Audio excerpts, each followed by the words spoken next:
আপু আপনি কেমন করে রোজা রমজান মাসে টিকটক করেন? আপনার নাকি বাচ্চা হবে আর আপনি এখনো ভিডিও ছাড়তে পারলেন না। সারাটা দিন কি ভিডিও নিয়েই পড়ে থাকেন, কোনো আমল করেন না? রোজা রমজান মাসে একটু নামাজ কালাম করেন। কিছু কিছু আপু তো এমন কথাও বলেন যে আমরা গর্ভে সন্তান নিয়ে বিছনা থেকেই উঠতে পারি না, আর আপনাকে সারা দিন দেখি টিকটক নিয়ে পড়ে থাকেন, ভিডিও নিয়ে পড়ে থাকেন। আপনার কি একটুও লজ্জা করে না এই রমজান মাসে ভিডিও করতে? আপনারা আসলে পারেনও বটে। এই ধরনের কমেন্ট করতে করতে আমাকে পাগল করে দিয়েছেন আপনারা। আমি এটার কি অ্যান্সার দিব আমি আসলে নিজেও বুঝতে পারতেছি না। হ্যালো এভরিওয়ান, আসসালামু আলাইকুম। কি অবস্থা সবার, কেমন আছেন? আই হোপ সবাই অনেক ভালো আছেন। আর রমজানের দিনগুলো আপনাদের কেমন কাটতেছে? আমার তো আলহামদুলিল্লাহ রমজান মাসটা অনেক ভালো কাটতেছে, আর আল্লাহর রহমতে সবগুলো রোজাই আছি। ইনশাআল্লাহ সামনেও সবগুলো রোজা থাকবো। কিছু কিছু ভালোবাসার মানুষ আছেন যারা অনেক ভালোবেসে আমাকে সুন্দর সুন্দর কমেন্ট করেন। কমেন্টগুলো দেখলে মনটা ভরে যায়। আর কিছু কিছু মানুষ আছেন যারা কমেন্ট করতে হয়তো উল্টাপাল্টা কমেন্ট করতেই পছন্দ করেন। আজকে তাদের উদ্দেশ্যে কিছু কথা বলি। যারা আমাকে বলেন যে ভিডিও করতে লজ্জা করে না, আমার কেন লজ্জা করবে ভিডিও করতে? আমি কি একাই বাংলাদেশে ভিডিও করি? 99% লোক আজকাল কিন্তু বাংলাদেশে ভিডিও করে। শিশু বাচ্চা থেকে শুরু করে ইয়াং জেনারেশনের পোলাপান এবং কি বয়স্ক মানুষরাও কিন্তু ভিডিও করতেছে। কই তাদের দেখে তো আপনারা বলেন না যে আপনার লজ্জা করে না? তাহলে আমাকে দেখেই কেন আপনাদের এই মন্তব্যগুলো আসে বেশি? যেই আপুরা গর্ভে সন্তান নিয়ে ঘরে বসে থাকেন, শুয়ে থাকেন, বিছানা থেকে উঠতে পারেন না বলেন আমাকে কমেন্ট করে, তাদের উদ্দেশ্যে একটা কথাই বলি,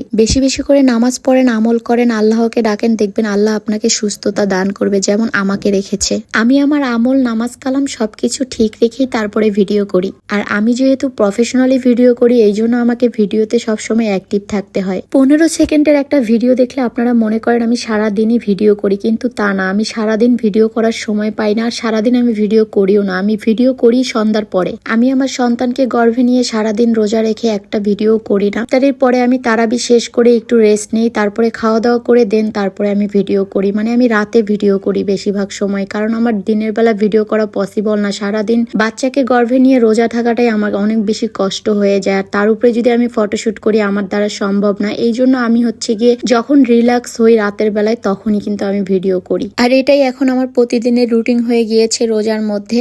আমি ভিডিওটাকে খুব একটা ইম্পর্টেন্ট দেই না। ইম্পর্টেন্ট দেই আমি আমার আমলটাকে, আমার রোজাটাকে। আমি আমার শরীর ঠিক রেখে তারপরে সবকিছু করি। এই কথাগুলো আমি কখনোই বলতাম না। আসলে কিছু মানুষ অনেক বাজে বাজে কমেন্ট করতেছেন ইদানিং, অনেক বিরক্ত করতেছেন আমাকে এই ধরনের কথাগুলো বলে। তাই তাদেরকে উদ্দেশ্য করে আমার এই কথাগুলো বলা। মূলত আমি ভিডিও করি 2020 সাল থেকে। তখন থেকে আপনারা আমার পিছনে লেগে আছেন কেন রে ভাই? যারা বংশগত ভালো তারা তো ভালো কমেন্ট করে যাচ্ছে, আমাকে ভালোবাসা দিয়েই যাচ্ছে তখন থেকে। আর যারা আমাকে পছন্দ করেন না, আমাকে ইগনোর করেন, আমাকে নিয়ে আপনাদের এত মাথা ব্যথাই কেন হবে বা এত বাজে মন্তব্যই কেন আপনাদের করতে হবে বলেন? আপনাদের হাতে তো অপশন আছে। আপনারা চাইলে আমাকে ইগনোর করতে পারেন, চাইলে আমাকে ব্লক করতে পারেন। তাহলে কেন শুধু শুধু বাজে কমেন্ট করেন? এত ভালো ভালো অপশন থাকতে কেনই বা আপনাদের বংশের পরিচয় সমাজের মাঝে তুলে ধরতে হবে এভাবে বলেন? এত কথার মাঝে আমি ভুলেই গিয়েছিলাম, আমি চলে আসছি আমার বোনের বাসায়।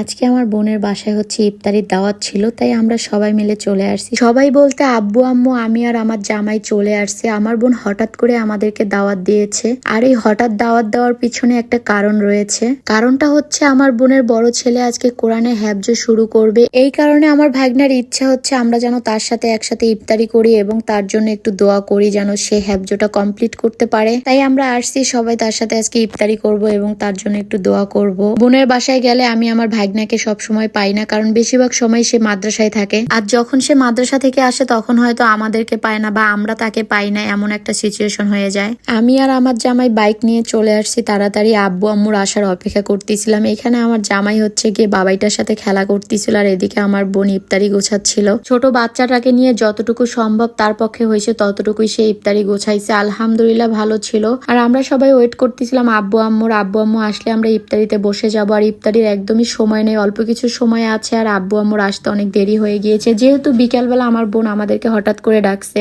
এই জন্য হয়তো সবকিছুই তাড়াহুড়া হয়ে গেছে। আমরা তো চলে আসছি, আব্বু আম্মুর একটু আসতে লেট হচ্ছে, তো এখনই চলে আসবে আব্বু আম্মু। আর এদিকে আমি আমার বাবাইটার সাথে খেলা করতেছিলাম। তবে আমার বাবাইটা অনেক বেশি অসুস্থ ছিল, তার শরীরের অবস্থা খুব একটা ভালো ছিল না, এই জন্য তার মুখে কোনো হাসি নেই, সারাক্ষণ একটু কান্নাকাটি করতেছিল। আর এই হলো আমার আরেক বাবাই, যেই বাবাই হচ্ছে হ্যাফজ ধরবে, আর যার কারণে আজকে আমাদের এখানে ইফতারিতে আসা। সবাই তার জন্য একটু দোয়া করবেন, সে যেন হ্যাফজ কমপ্লিট করতে পারে এবং আমাদের সবার স্বপ্নটাকে পূরণ করতে পারে। অনেকক্ষণ ধরে অপেক্ষা করতেছিলাম আব্বু আম্মুর আসার। এই তো আব্বু আম্মু চলে আসছে। আব্বু বাইকটা গ্যারেজের সামনে রাখতেছিল, আমরা গেটের সামনে দাঁড়ায় দাঁড়ায় দেখতেছিলাম যে তারা কি করে ওখানে। তো আমরা এখানে ওয়েট করতেছি যে কখন আব্বু আম্মু ঢুকবে। তো আমি আমার জামাইকে বলতেছিলাম যে আমার আব্বু আম্মু আসা মাত্রই তুমি একটু ভিডিও করো, ঠিক আছে, তারা যেন বুঝতে না পারে, কারণ আমার আব্বু আম্মু ভিডিও করা খুব একটা পছন্দ করে না। এই জন্য আমি লুকিয়ে লুকিয়ে যতটুকু পারি ভিডিও করি। এই তো আম্মু চলে আসছে, এখন আব্বুও চলে আসবে। তাদের আসতে অনেক বেশি কষ্ট হয়ে গেছে, মানে অনেক সময়ও লেগেছে, প্লাস হচ্ছে অনেক কষ্ট হয়ে গেছে, রোজা থেকে এত দূর থেকে তারা আসছে জার্নি করে। তো যাই হোক, আব্বুও চলে আসছে। এখানে আম্মু এসে সবার সাথে একটু মুসাফা করে নিল।